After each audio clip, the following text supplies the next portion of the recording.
সুবহানাল্লাহ। তাহলে এক নাম্বার কোরআন তেলাওয়াত করা, মুখস্থ করা, গবেষণা করা। কি করা? গবেষণা করা, অনুসরণ করা। সব আছে কিন্তু অনুসরণ নাই, গবেষণা নাই। গবেষণা করতে কেন বলছেন আল্লাহ তাআলা কোরআন? আল্লাহ রাব্বুল আলামিন বলেন, ইন্না ফি খালকিস সামাওয়াতি ওয়াল আরদি ওয়াখতিলাফিল লাইলি ওয়ান নাহার। কোরআন নিয়ে যদি তুমি গবেষণা করো বান্দা, আমি আল্লাহ রাব্বুল আলামিন কি পেয়ে যাইবা? এই আসমান জমিন, এই রাত এবং দিনের পরিবর্তনের ভিতরে আমি আল্লাহ রাব্বুল আলামিনকে পাইবা। আল্লাহ রাব্বুল আলামিন বলেন জ্ঞানীদের জন্য এই আসমান জমিন সৃষ্টি নিয়ে যদি আমি চিন্তা করি, আল্লাহ রাব্বুল আলামিনের পরিচয় আমরা পাইয়া যাইব। সুবহানাল্লাহ। এজন্য কোরআন গবেষণা করতে বলছেন কে? আল্লাহ রাব্বুল আলামিন কোরআনুল কারীমের মধ্যে বলেন, আলাম তারা কাইফা খালাকাল্লাহু সাবআ সামাওয়াতিন তিবাকা। বান্দারে, আমি আল্লাহ রাব্বুল আলামিন, তুমি যদি মনোযোগ সহকারে জ্ঞান সহকারে চিন্তা করো, এই আসমান জমিন আমি আল্লাহ রাব্বুল আলামিন কিভাবে বানাইলাম। সুবহানাল্লাহ। এই দুনিয়ার জমিন থেকে আসমানের দূরত্ব 500 বছরের রাস্তা। কয়শো বছর? জোরে বলেন। বৈজ্ঞানিকরা আসমান বলে এই পৃথিবীর যে শূন্য স্থান আছে এটাকে বলা হয় আসমান, বিজ্ঞানের ভাষায়। কিসের ভাষায়? অল্প একটু গবেষণা করবো, আপনারা একটু শুনবেন না? একটু একটু ঘুমাসতেছে দেখা যায়, ছেড়ে দিব ইনশাল্লাহ। এই শূন্য স্থানকে বিজ্ঞানের ভাষায় কি বলে? আসমান, বিজ্ঞানের ভাষায়। আর কোরআনের ভাষায় আসামা অর্থ, দুইটা অর্থ আসছে। এই শূন্য স্থানকে আসমান বলে, এবং এই পৃথিবীকে চারদিকে যে বেষ্টন করে আছে ধাতু পদার্থ, এটাকেও কি বলা হয়? আসমান বলা হয়। আচ্ছা, বিজ্ঞান কেন শুধু শূন্য স্থানকে আসমান বলে? তার কারণ হলো দুনিয়ার জমিন থেকে সেই আসমানের দূরত্ব কয়শো বছরের রাস্তা। জোরে বলেন। 500 বছরের রাস্তা। বলেন থেকে দুনিয়ার জমিন থেকে যদি কোনো যানবাহনে আসমানে, প্রথম আসমানে যাওয়ার জন্য যায়, 500 বছর বাঁচবে নি? বাঁচবে? 500 বছর বাঁচবে না। বিজ্ঞান তো নাগালি পায় নাই, বিজ্ঞান যাইতেই পারে না। এজন্য বলে শূন্য স্থানকে আসমান।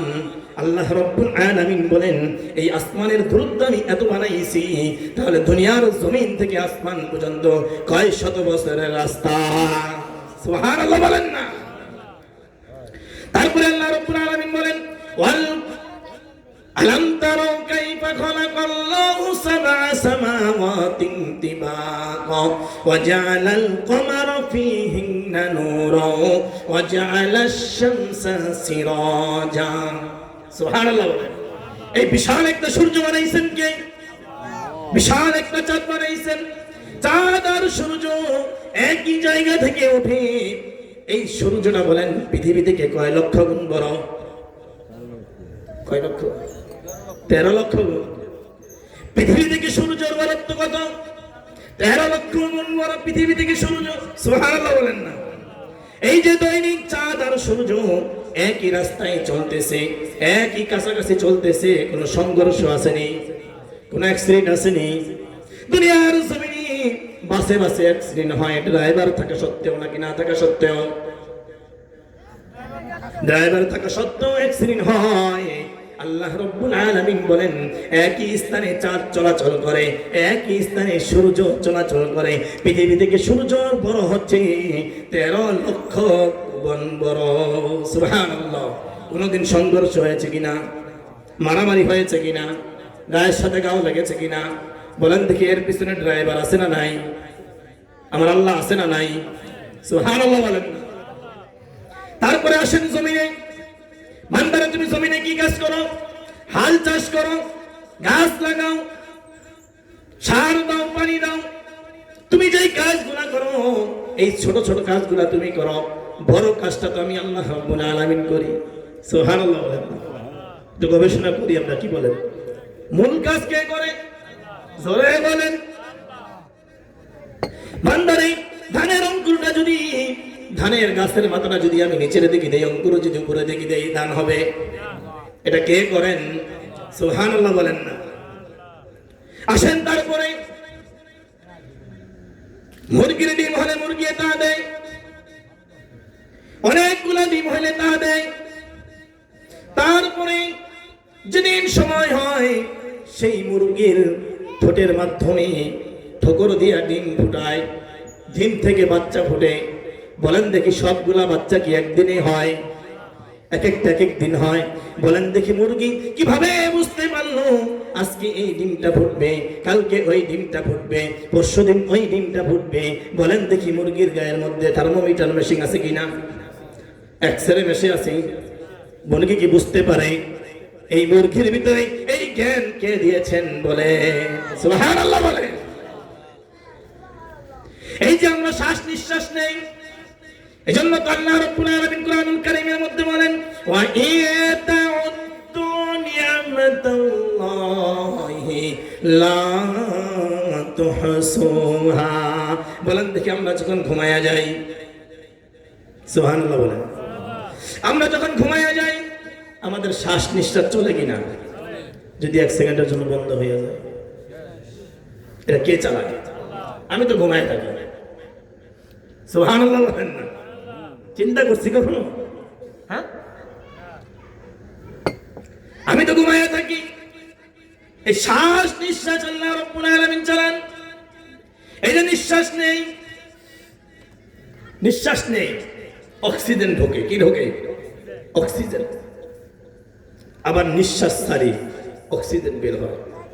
মানুষের শরীরে 3 মাস পর পর রক্ত পাল্টাইতে হয়। আমরা কি পাল্টাই? এই রক্ত পরিবর্তন করেন কে? সুবহানাল্লাহ বলেন না। আল্লাহু আকবার বলেন।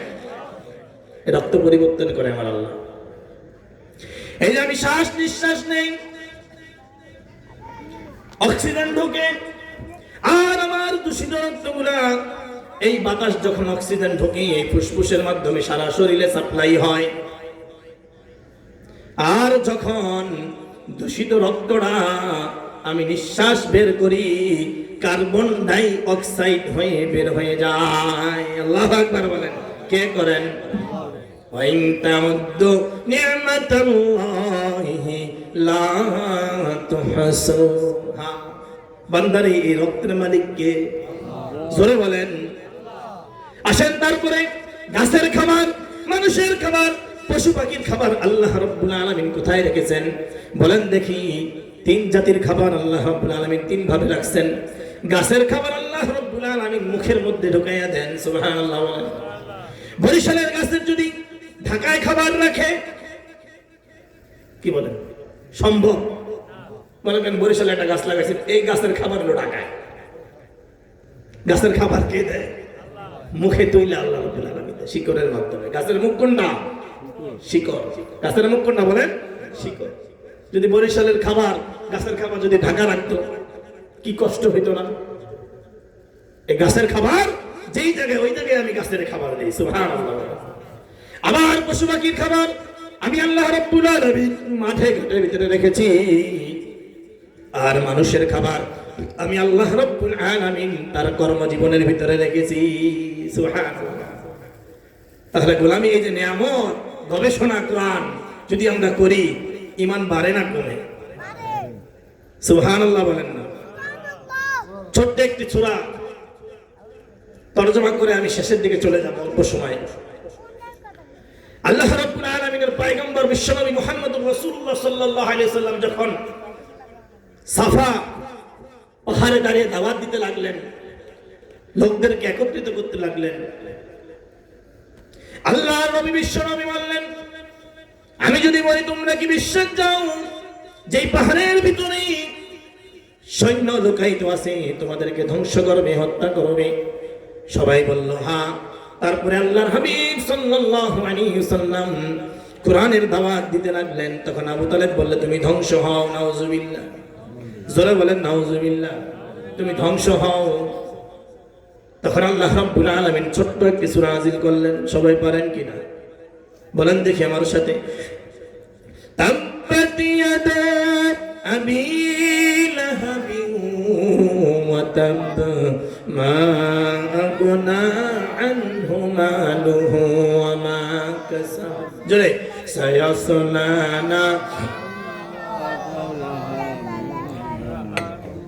حمالة الحطب في جيدها حبل من مسد الله أكبر আল্লাহ রাব্বুল আলামিন বলেন তাকবাত ইয়াদা আবি লাহাবি ওয়া তাম আবুল হাব দুই ধ্বংস তোর দুই হাত ধ্বংস আল্লাহ রাব্বুল আলামিন আরবদের ভাষায় আয়াত নাযিল করেছেন আরবদের ভাষায় দুই হাতকে পুরো শরীরকে বোঝায় তুই ধ্বংস হ তুই আল্লাহ রাব্বুল আলামিন কুরআন নাযিল করেছেন মা আগনা আনহু মালুহু ওয়া মা কাসাব দুনিয়ার জমিনে আবুল হাবের ধন সম্পদ আর সন্তান কোনো কাজে আসে নাই যখন আবুল আহাব মারা গিয়েছে তার লাশ রেখে বসন্ত গোটা হয়েছিল গলার মধ্যে আবুল আহাবের কি গোটা বলেন বসন্ত গোটা করোনার মধ্যে অনেকেই দেখেছেন কোটি কোটি লাখ টাকার মালিক কোটি কোটি টাকার মালিক সন্তান রেখে লাশ রেখে চলে গেছে না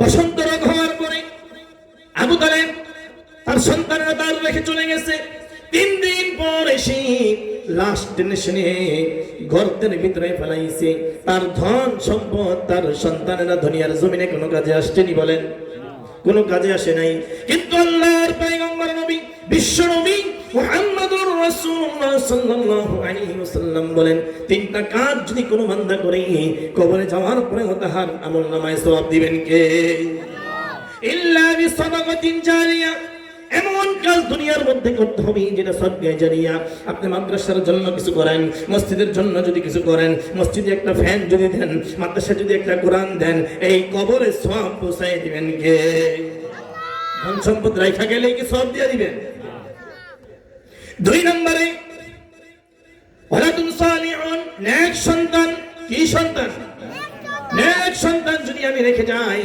নামাজ পড়ে রোজা রাখে হজ করে যাকাত দেয় কিন্তু সন্তান আছে বাবার আর খোঁজ খবর নেয় না মারা যাওয়ার পরেও কবরস্থানে যায় না সুখে থাকতেও আল্লাহ রাব্বুল আলামিনের নিয়ামতের শুকর আদায় করে না আছে না নাই অনেক সন্তান বুড়া হয়ে গেলে বাপ মারে খাওয়ায় অসুস্থ হয়ে গেলে পিতা মাতারে খাওয়ায় সুস্থ হয়ে গেলে সুস্থ থাকা অবস্থায় যুবক তুমি তোমার পিতা মাতাকে খাওয়াও বলেন দেখি সুস্থ থাকলে বেশি খাইতে পারে না অসুস্থ থাকলে আমাদের ছেলে মেয়েরা কি করে যদি অসুস্থ হয় ফল নিয়ে আসে সবাই আত্মীয় স্বজনে খাইতেও পারে মানুষে খায় সুস্থ থাকলে খাওয়ান জীবিত থাকতে আপনার বাবার নামে দোয়া করেন খবর নেন 3 নম্বরে হচ্ছে আল ইলমু নাফিউন উপকারী ইলম যদি আপনি কাউকে শিক্ষা দান করেন তাহলে মাদ্রাসায় যে ইলম শিক্ষা দিতেছে যারা শিখাইতেছে বলেন উপকারীরা এই সওয়াব কবরের মধ্যেও পাবে সুবহানাল্লাহ এজন্য শুধু খালি ওয়াজ শুনতে রাজি আছেন না মাদ্রাসার জন্য মসজিদের জন্য দ্বীনের মাহফিলের জন্য একটা ঈদ যদি আমি দেই এই ঈদ কাল সদকায়ে জারিয়া হবে সুবহানাল্লাহ কি হবে সদকায়ে জারিয়া রাজি আছি না নাই তাহলে ছেলে মেয়েদেরকে কি শিক্ষা দিতে হবে কোরআন শিক্ষা দিতে হবে সেই কোরআন নামাজের দরকার আছে না নাই আছে এই যে শেষ করে দেব বসে শেষ তাহলে নামাজ যদি আমরা না পড়ি দুনিয়ায় কি শাস্তি হবে আল্লাহর নবী বিশ্ব নবী মুহাম্মদুর রাসূলুল্লাহ সাল্লাল্লাহু আলাইহি ওয়াসাল্লাম বলেন কোন ব্যক্তি যদি বেনামাজি অবস্থায় মারা যায় তাহলে অনেক পিপাসা অবস্থায় মারা যায় ক্ষুধার্ত অবস্থায় মারা যায় লাঞ্ছিত অবস্থায় আল্লাহ রাব্বুল আলামিন তাকে মৃত্যুবরণ করান আর বেনামাজির কবরে 3টা শাস্তি হয় আগুন জ্বালায়া দেওয়া হয় দুনিয়ার কোনো আগুন না জাহান্নামের আগুন তারা কবরের মধ্যে দেওয়া হয় বড় বড় সাপ তাকে দংশন করে এই আযাব থেকে বাঁচার জন্য নামাজ পড়তে রাজি আছি না নাই জোরে বলেন কয় ওয়াক্ত সন্তানদেরকে নামাজের আদেশ করবেন তো আমরা নামাজে আসি ফজরে ছেলেরা ঘুমায় থাকে আমরা আস্তে করে আসি যে ছেলের ঘুমটা না পাবে ওরা বৌমার যে ঘুম না পাবে কি বলেন বলেন দেখি সন্তানদেরকে কয় বছর থেকে নামাজের আদেশ করবেন 7 বছর 10 বছর থেকে না হলে শাসন করতে হবে চিন্তা করতে পারছেন আর আমরা আমাদের 7 বছর 8 বছর হয়ে গেলে কোনো গুরুত্বই দেই না নামাজের তাহলে নামাজে 3টা শাস্তি বেনামাজির অপদস্থ হয়ে আপনার মৃত্যুবরণ হবে আসুন আজকে থেকে জীবনের পান প্রতিজ্ঞা করি যে আল্লাহর কাছে ওয়াদা করি, ইরাদা করি যে এক উক্ত নামাজ সামনে থেকে কাজা করব ইনশাআল্লাহ। তাহলে একটা হাদিস বলছিলাম যে ইন্নাল্লাহা লা ইয়ানজুরু ইলা সুওয়ারিকুম ওয়ালাকিন ইয়ানজুরু ইলা কুলুবিকুম। আল্লাহ রাব্বুল আলামিন মানুষের ক্ষমতা দেখেন, ধন সম্পদ দেখেন, সৌন্দর্য দেখেন, একমাত্র কি দেখেন? আমল, নামাজ, নামাজ। তাহলে বলতেছিলাম যেটা যে সূর্য কার সিজদা করে? গাছপালা, নদী নালা, পশু পাখি, কিন্তু মানুষ আমরা সবাই সিজদা করি না। আল্লাহ রাব্বুল আলামিন কুরআনুল কারীমের মধ্যে বলেন এই সূর্য আমার সিজদা করে। ওয়া মিন আয়াতিহিল লাইলু ওয়ান নাহারু ওয়াশ-শামসু ওয়াল কমার লা তাসজুদু লিশ-শামসি ওয়ালা লিল-কমারি ওয়াসজুদু লিল্লাহিল্লাযী খালাকাহুন্না ইন কুনতুম ইয়্যাহু তা'বুদুন। আল্লাহু আকবার বলেন। এই সূর্য কার সিজদা করে? এই সূর্যের যদি আবার তোমরা সিজদা করতে পারবে না, সূর্য কিন্তু বিশাল বড়। লা তাসজুদু লিশ-শামস, সূর্যকে সিজদা করা যাবে না, চন্দ্রকে সিজদা করা যাবে না, চাঁদকে সিজদা করা যাবে না। জোরে বলেন, সূর্য কার সিজদা করে? পৃথিবী থেকে কয় লক্ষ গুণ বড়? জোরে বলেন, 13 লক্ষ গুণ বড়। তাহলে সূর্যের সিজদা আল্লাহ রাব্বুল আলামিন, সূর্যকে সিজদা, সূর্য সিজদা করে আল্লাহকে, চাঁদ সিজদা করে। আল্লাহ রাব্বুল আলামিন বলেন সূর্য যদি বিশাল বড় হয় তোমরা কিন্তু সূর্যকে সিজদা দিও না। সুবহানাল্লাহ। সূর্যকে সিজদা দেওয়া যাবে? আচ্ছা, মানুষকে মনে সিজদা দেওয়া যাবে? পীরকে, দলকে? আমাদের বাংলাদেশে পীরকে সিজদা আছে না? নাই, নাই মনে হয়। সূর্যকে সিজদা দিতে পারবেন না, চাঁদকে সিজদা দিতে পারবেন না, কোন পীরকে সিজদা দিতে পারবেন না, কোন মাজারের মধ্যে সিজদা দেওয়া যাবে না। কে বলছেন লা তাসজুদু লিশ-শামসি? সূর্য যত বড়ই হোক সূর্যকে কিন্তু তুমি পূজা করবা না, একমাত্র সিজদা করবা, একমাত্র ইবাদত করবা কার? আল্লাহ। জোরে বলেন। রাজি আছি তো ইনশাআল্লাহ? যারা মা বোনেরা আছেন অনুরোধ করব যে ভণ্ড পীরের কাছে আপনারা যাবেন না। বাংলাদেশে পীরের অভাব আসেনি, কিন্তু খাঁটি পীর হইতে হবে। আমাদের জমিনে ফজলুল করিম সাহেব, ফজলুল করিম বলেন, ইসাক সাহেব রহমতুল্লাহ আলাইহি বলেন, রেজাউল করিম বলেন, আচ্ছা এত লক্ষ লক্ষ কোটি কোটি মানুষ হয়, কোনো মহিলা দেখেননি? বলেন না, মহিলা নাই কেন? সব মাহফিলে যাবেন, আক্রোশী বলেন, ভান্ডারি বলেন, যত তরিকত বলেন, চন্দ্রপড়া বলেন, মহিলার অভাব নাই, আর গাঞ্জা ঘরের অভাব নাই, কিন্তু বিশ্ব ইসলামী আন্দোলনে কোন মহিলা পাবেন? হক বোঝেন না নাকি? কি তাহলে খবর আমাকে বলবে আনা বাইতুন ওয়াহশাতি, আনা বাইতুন দুলমাতি, আনা বাইতুন তুর। কবর কিন্তু আমি সাপ বিচ্ছুর ঘর, পোকামাকড়ের ঘর, অন্ধকারের ঘর।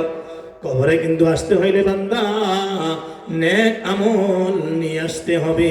সবাই রাজি আছে তো ইনশাআল্লাহ? এজন্য শেষ কথা বলবো, সমর্থন যদি করি ভালো দলকে করব, ভোট যদি দেই ভালো দলকে দেব।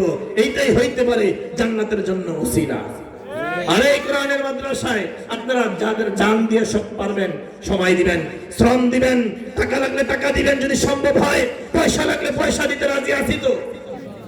একটা ইট আপনি তৌফিক আছে, একটা ইট দেন, একটি টাকা আপনি তৌফিক আছে, একটি টাকা আপনি দেন, কখনো বিরোধিতা করা যাবে না। আমাদের গ্রাম অঞ্চলে হুজুরকে অনেক ভুল, কি বলেন? হুজুরকে ভুলের শেষ নাই। কথায় কথায় আমরা হুজুরকে ভুল ধরি।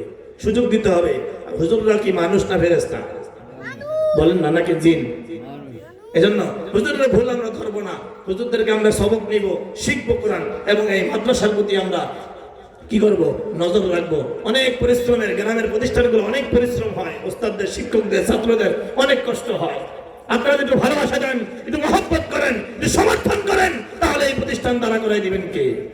আল্লাহ। এই সকলকে তুমি কবুল আর মঞ্জুর করো। যে সকল মা বোনেরা আলোচনা শুনেছেন আমল করার তৌফিক দান করো।